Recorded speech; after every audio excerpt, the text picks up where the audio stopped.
Olá, meu nome é Ana Paula Baia Oliveira da Costa, eu sou discente do curso de Direito da Universidade Federal do Pará e esse vídeo é a minha avaliação final da disciplina optativa de Direito, Literatura e Cinema que foi ministrada no semestre remoto emergencial pela professora Thailise de Souza Correa Leite. O tema que eu escolhi para apresentar aqui é uma análise do filme The Lobster, O Lagosta em português, a partir da crítica à teoria pura do direito de Kelsen. A ficha técnica do filme apresenta o título original como The Lobster, a duração é de 1 hora e 58 minutos, a direção é de Yorgos Lanthimos, o elenco principal é composto por Ben Whishaw, Colin Farrell, Lea Seydoux, Olivia Colman e Rachel Weisz. O gênero é caracterizado como comédia, drama e ficção científica e o ano de lançamento foi em 2015. Os países que colaboraram para essa produção foram Grécia, Irlanda, Nova Zelândia e Países Baixos. A sinopse do filme é descrita da seguinte maneira: em um futuro próximo, uma lei proíbe que as pessoas fiquem solteiras. Qualquer homem ou mulher que não estiver em um relacionamento é imediatamente preso e enviado a um hotel, um lugar onde ali terá 45 dias para encontrar um parceiro. Caso não encontre ninguém, essas pessoas são transformadas em um animal, de sua preferência, e soltas no meio da floresta. Nesse contexto, um homem se apaixona em plena floresta e em plena fuga, e o problema é que isso também é expressamente proibido pelo sistema. Trago aqui esse cartaz que tem esses exemplos de animais que eram escolhidos pelas pessoas no filme e essa pergunta de reflexão. Já pensou em que animal você gostaria de ser se acabasse sozinho? A proposta dessa avaliação, segundo a professora Thailise, é que nós possamos utilizar a literatura e o cinema como um pressuposto crítico da nossa realidade. E eu escolhi falar sobre o sistema penal brasileiro sob a ótica do positivismo implantada por Kelsen, postulada por Kelsen. E a escolha do filme eu fiz no sentido de provocar, para além dessas questões positivadas, a reflexão sobre o nosso sistema penal, que é autoritário, que é sumariamente punitivo, e onde muitas vezes nós questionamos se existe ou não a aplicação da justiça. Também a quem deve interessar a manutenção do sistema penal e carcerário nessa forma, com essa clientela atual, recorrente, que é a população negra, a população pobre e periférica, no caso brasileiro. Além disso, como um documento jurídico positivado é capaz de forjar o estado de legitimidade para escolher os bens jurídicos a serem tutelados, junto com a devida combinação legal, na perspectiva dos interesses do capitalismo neoliberal periférico. Essa questão é importante porque é possível fazer essa analogia durante a exibição do filme, e eu consegui fazer também um link com os documentários que nós estudamos na disciplina, o documentário Justiça, de 2004, e o documentário Juízo, de 2007, ambos de Maria Augusta Ramos.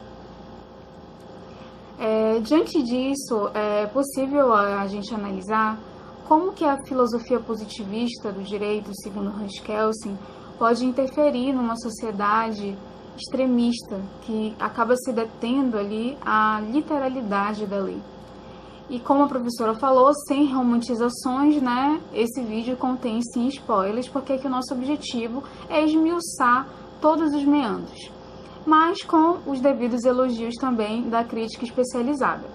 Esse foi o primeiro filme falado em inglês do cineasta grego Yorgos Lanthimos. É um cineasta relativamente jovem, ele tem 47 anos, e ele já assinou vários filmes que não tiveram tanta repercussão entre o público, mas que tiveram muito respeito pela crítica. Ele e Eftimis Filippou, desculpe pela pronúncia, eles assinam o roteiro, que foi considerado um dos mais criativos e interessantes dos últimos tempos, e foi indicado ao Oscar de Melhor Roteiro Original de 2017, mas acabaram perdendo para Manchester à beira-mar. A história de The Lobster é uma história bem engenhosa e inteligente, com algumas pitadas também de humor. Numa análise superficial, algumas pessoas podem categorizar como uma distopia, simplesmente, já que claramente esse filme é uma crítica à nossa vida contemporânea, mas não tão longe da gente como a gente possa imaginar. Ele faz uma caricatura de alguns aspectos do nosso cotidiano, alertando para o perigo que nos ronda de perto, que é o da desumanização. E isso é algo tão evidente no cenário atual que a gente está vivendo de pandemia. E aí, num futuro indeterminado, o casamento é um alto valor da sociedade a ponto das pessoas serem obrigadas a se casar. É o bem jurídico de maior tutela nessa sociedade, acima até mesmo da dignidade humana. Então, quem não conseguir, não importa a razão, até mesmo se por motivo de divórcio ou separação, quem não conseguir permanecer casado é enviado a um hotel e essa pessoa passa então a ter 45 dias para se apaixonar por alguém entre os hóspedes. Não pode ser algo fingido, isso tem que ficar evidente por uma série de regras que são impostas ali. É realmente isso. Ser solteiro nessa sociedade idealizada aí no filme é proibido por lei. E a sanção penal é ser transformado em um animal, que depois é solto no meio da floresta para aprender a ser animal por instinto. O título The Lobster vem de o protagonista ter escolhido ser transformado em uma lagosta. Ele justifica essa escolha dizendo que as lagostas vivem muito, mais de 100 anos, que elas têm sangue azul, como os aristocratas, que são férteis durante toda a vida, que elas vivem no mar e que ele gosta do mar. Então aí a gente já começa a ver um pouco da banalidade e frieza dos valores que são colocados, né, na retórica do filme. E apesar do ritmo inicial ser um pouco melancólico e do tempo de duração, o filme acaba surpreendendo o espectador a todo momento, porque acaba seguindo uma estética do absurdo, e aí as coisas mais bizarras são ditas e vividas na maior naturalidade. Isso acaba despertando a atenção. As pessoas agem de forma totalmente robotizada, mecânica, sem traços emocionais. Todo mundo é extremamente seco e burocrático. O protagonista, que é vivido por Colin Farrell, é o arquiteto David. Ele é um homem de meia idade e ele acabou de ser deixado pela esposa depois de um casamento de 12 anos. E aí os objetos pessoais dele são confiscados, ele é interrogado de forma muito impessoal pela assistente ali do hotel, que preenche um primeiro questionário. Ele é perguntado sobre as suas escolhas sexuais, ele é totalmente investigado a respeito disso, e ao tentar escolher a opção como bissexual, a funcionária diz que essa opção deixou de ser válida desde o último verão. E aí ele acaba escolhendo marcar a opção de heterossexual. Fica claro que o problema não é necessariamente a opção sexual, mas como naquele sistema o que importa é a manutenção da estabilidade das relações monogâmicas, a bissexualidade é representada ali no filme como uma errância, algo que iria então ameaçar uma escolha estável e duradoura de um parceiro. Então ele dá entrada no hotel com um cachorro, que na verdade é o seu irmão, que esteve no mesmo hotel no ano anterior, mas não encontrou um par. O objetivo da internação no hotel é fazer com que os hóspedes reaprendam a viver em sociedade como um casal, para que eles não cometam o mesmo erro de ficar solteiro, né? É uma instituição com a função corretiva, pedagógica e recreativa. Ela possui essas 3 funções, ela tem espaço para isso. Aí a gente já começa a fazer uma relação com as instituições correcionais que nós temos dentro do nosso sistema carcerário. E estranhamente passa de momentos de treinamento, de como eles devem se comportar como casal, momentos de punição, caso eles descumpram alguma regra, e também alguns momentos de lazer. Assim como nos demais sistemas carcerários que nós conhecemos, assim que eles chegam, eles recebem novas roupas e eles são levados para uma cela, que no filme, no caso, a cela deles é o quarto ali daquele hotel, né? E já no quarto, o David ele é recepcionado então pela gerente do hotel, que informa ele qual vai ser a rotina no dia seguinte, quais são as regras que regem ali a formação, né, dos novos casais. E antes dela sair do quarto, ela ordena para a funcionária que prenda o braço direito de David nas costas com uma algema presa à calça dele. Então isso é uma espécie de dinâmica de grupo que supostamente teria fins pedagógicos, que o objetivo seria demonstrar, né, ali para o hóspede como é muito mais fácil viver a dois do que sozinho, e também para combater atos de masturbação. Também faz parte da estratégia ali da instituição que os hóspedes fiquem o tempo inteiro sendo estimulados à excitação, para que eles busquem o mais rápido possível um relacionamento com um novo par. Faz parte da estratégia dessa instituição também que os hóspedes eles fiquem o tempo inteiro sendo mantidos num estado de excitação, para que eles procurem o mais rápido possível, né, encontrar um novo relacionamento ali.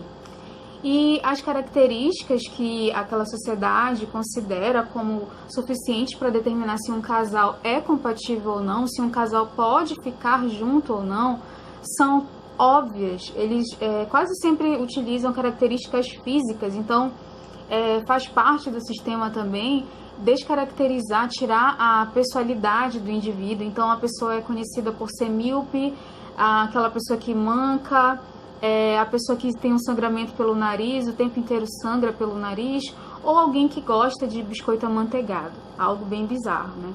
E tudo isso acaba causando um certo desespero para a pessoa não ficar sozinha, para ela acabar não perdendo o direito de ser um humano e ter que virar um animal. Aqui a gente também consegue ver uma crítica aos relacionamentos atuais, né? Mas é possível ver uma crítica ainda mais além, que é sobre o que uma sociedade considera aceitável como comportamento humano de cunho amoroso, né? Então, hoje nós vemos diversas críticas e diversas lutas dos movimentos LGBTQI+, e como é difícil essas pessoas conseguirem validar, né, juridicamente suas relações afetivas. Naquela instituição, os hóspedes eles são convidados a participar, convidados é uma palavra até inadequada, eles meio que são forçados a participar, né, de bailes, e ali eles são incentivados a dançar, a tentar interagir entre si, para ver se eles encontram então um parceiro, mas tudo acaba acontecendo de uma forma muito estereotipada, até mesmo a dança é muito esquisita, não é nada natural. Eles são submetidos também a algumas apresentações onde são encenadas situações cotidianas, como por exemplo comer, né, e aí se engasgar, então fica ali sendo demonstrado para eles, olha, como é importante você não ser solteiro, você precisa ter alguém, porque se você estiver comendo e você engasgar, você pode morrer. E aí tem uma encenação onde é feito, né, ajuda a um senhor que está comendo e se engasga.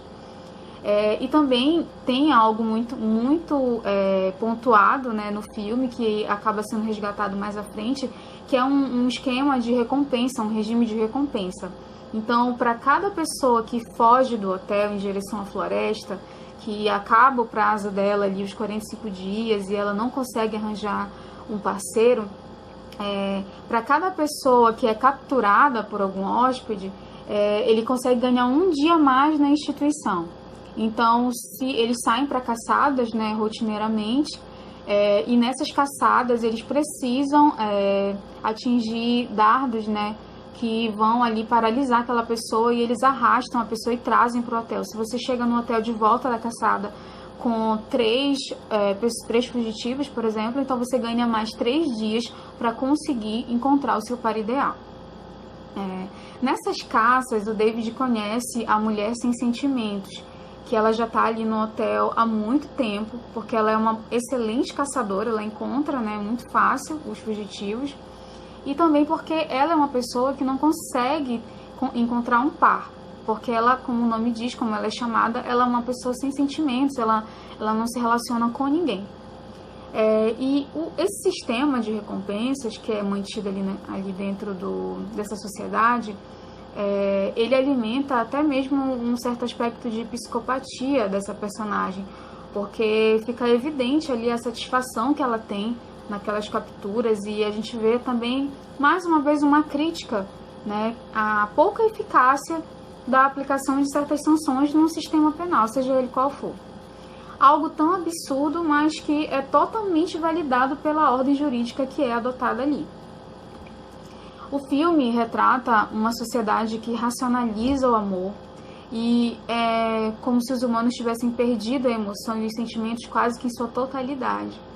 A maioria vai seguindo a vida de forma impassível, se submetendo às leis e às sanções impostas, e por outro lado uma minoria rebelde vive foragida na floresta, também com um sistema autoritário, só que com tendência a sanções mais violentas do que o sistema dominante.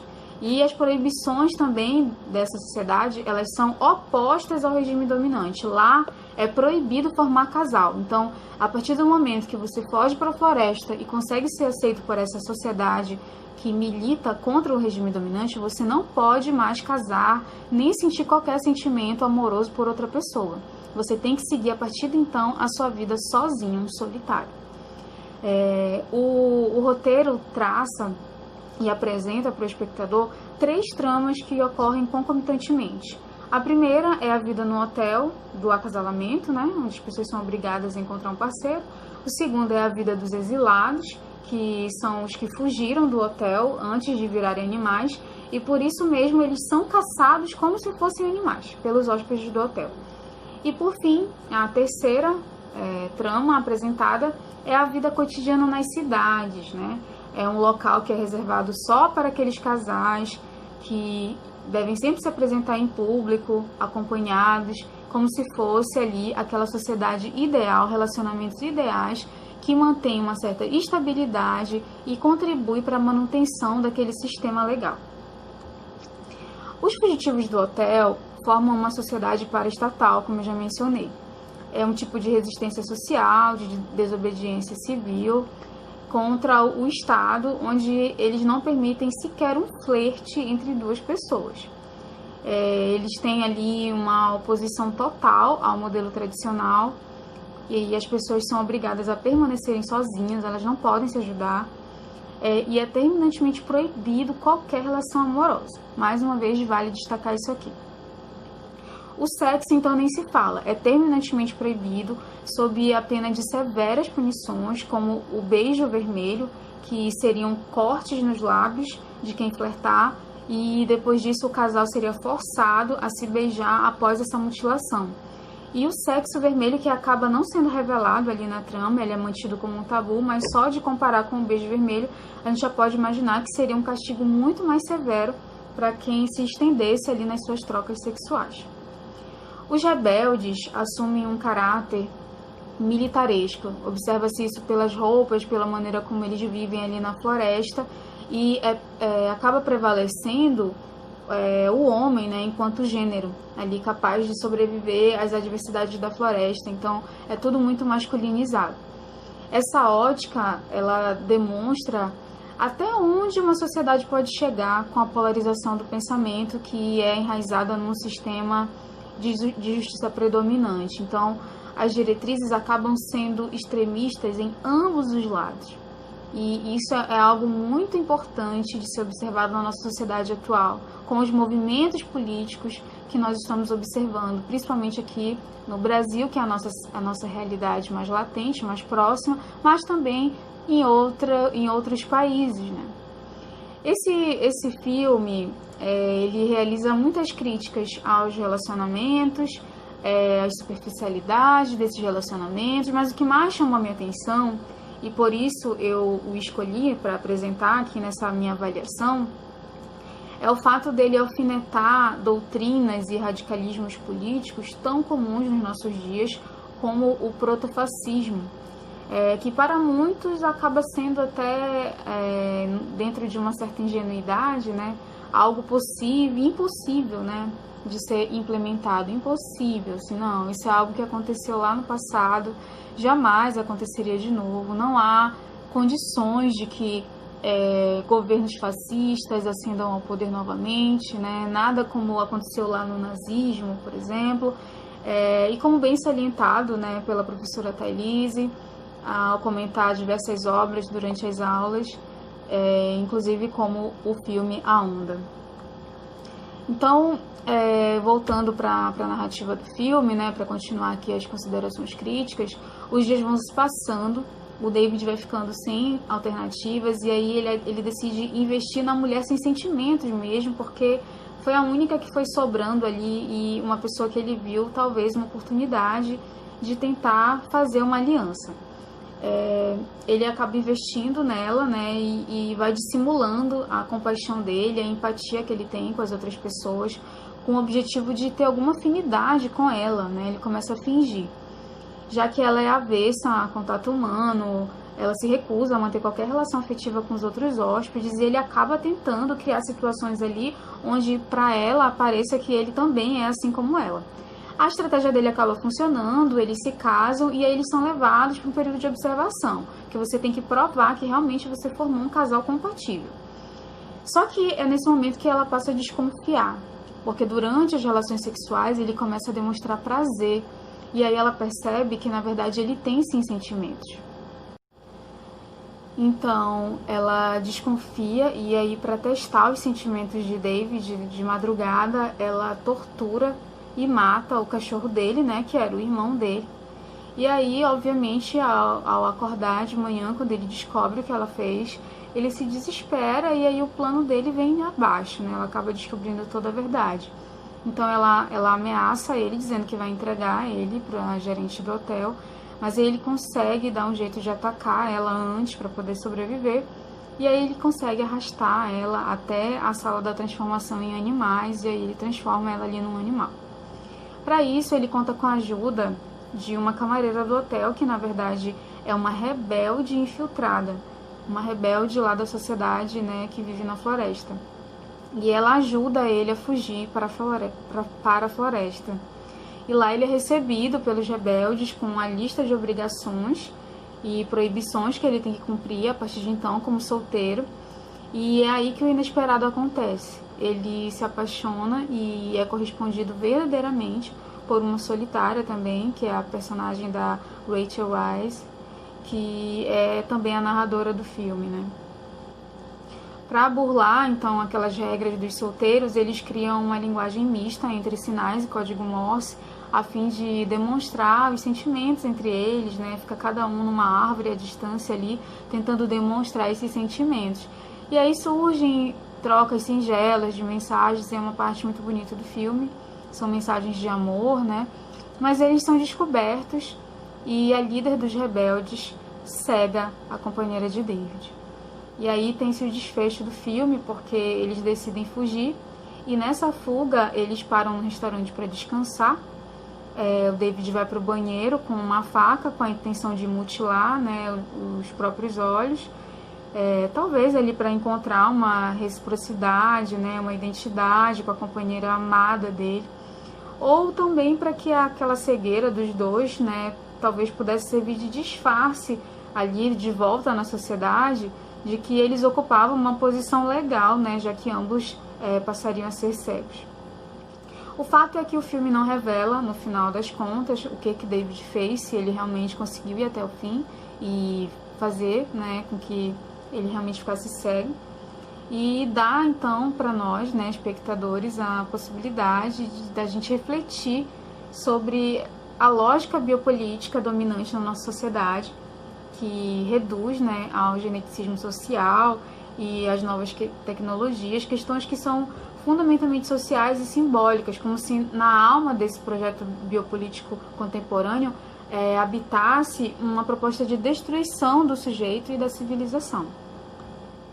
Diante dessa situação prática, nós vemos aqui a tradução da função da legislação, né, sob o viés do direito positivo, que concebe apenas a norma escrita como amparo das normas que regulam uma sociedade e para os julgamentos dos cidadãos que a compõem. Então, o positivismo desconsidera toda a complexidade das relações sociais, né? Nesse sentido, que é possível, então, criticar a teoria pura do direito de Kelsen, ou reduzir a expressão do direito a uma norma jurídica sem considerar as especulações filosóficas, sociológicas acerca de um fato. Hans Kelsen adotou o raciocínio de Kant da distinção entre ser e dever ser, separando, né, esses mundos, o mundo do ser, do dever ser. Então, na visão dele, não importa se a lei alcança normativamente a sociedade, se define efetivamente a forma de organização do Estado e se garante direitos fundamentais, né? Pouco importa. Simplesmente a norma impõe a conduta que o indivíduo deve assumir em determinadas situações, ou seja, ela expressa o dever ser, fazendo com que o indivíduo acabe agindo em razão de uma imputação de uma sanção. Isso a gente vê claramente dentro da seara do direito penal, né? E a gente vê de forma expressa no sistema legal que é adotado lá na sociedade apresentada no filme The Lobster. Segundo a teoria inicial de Kelsen, o fundamento de validade de todo o sistema jurídico é a norma hipotética fundamental, chamada de Grande Norme. Essa norma hipotética representa o fundamento de validade das outras normas, mas justamente por ser hipotética, Kelsen teve dificuldade, durante sua vida ali como teórico, em demonstrar a sua existência, já que ela era hipotética. E no fim, ele teorizou que o fundamento de validade da norma simplesmente porque ela é obedecida. Então, no fim da teoria dele, ele acabou se aproximando mais de La Salle, de que a Constituição se deve sim a um fato social. Como isso aconteceu? Na última fase do pensamento dele, a norma fundamental já não é mais tratada como um pressuposto do pensamento científico do jurista, né? E sim como uma ficção. Então ele passou a tratar da hermenêutica das normas jurídicas, apontando para as várias possibilidades de interpretação dentro de uma moldura, né, oferecida pelas normas. E aí abriu espaço para interpretação, um ato não formal e essencialmente político. Mas ainda assim, o Kelsen não reconheceu às normas apreciações de ordem subjetiva de natureza filosófica, política ou sociológica, sendo contrário ao direito natural e também ao uso de princípios, né, a utilização de princípios na prática jurídica. Dessa maneira, é importante aqui, né, salientar como o ajuste do pensamento de Kelsen é possível verificar, né, isso refletido nesse filme que eu trouxe aqui para avaliação. É possível verificar as consequências do distanciamento normativo de uma realidade social, que acaba concluindo, né, considerando toda aquela condição que aquelas pessoas estavam vivendo, a conclusão seria realmente um sistema autoritário, mesmo quando as pessoas tentam, uma minoria tenta reagir àquilo, né? Uma punição sumária, e aí volta aquela questão, né, de para que serve o direito, né? Então, não simplesmente estamos aqui para aprender um calhamaço legal e aplicar na nossa vida posteriormente, né? Então, a gente precisa entender que ideia é essa de justiça que a gente quer estar à frente, que a gente quer estar operando, né? Principalmente fazendo o link aqui com a disciplina que eu tive a felicidade de participar também com a professora Thalise, que foi a disciplina de Direitos Humanos, né? Então, olha só, até que ponto é possível você validar, né, com base numa teoria fundamentada. A teoria está ali, tem fundamento, ela é utilizada, ela tem sido base de boa parte do direito positivo, né? Então, fica esse alerta para nós, para avaliarmos, né, considerarmos até que ponto nós podemos ficar apáticos a isso, né? Então, fica como conclusão aqui, que eu consegui chegar, né, após essa análise, de que o direito ele tem que deixar de ser pensado simplesmente como uma ciência generalizante, né? É preciso se livrar de certos dogmas, especialmente na seara penal, que cada vez mais acaba encarcerando, né, como uma máquina de moer a população que é majoritariamente pobre, preta, periférica, como bem demonstrado nos documentários Justiça e Juízo, da Maria Augusta Ramos, que nós vimos e discutimos na aula, e eu comentei lá no início da minha apresentação.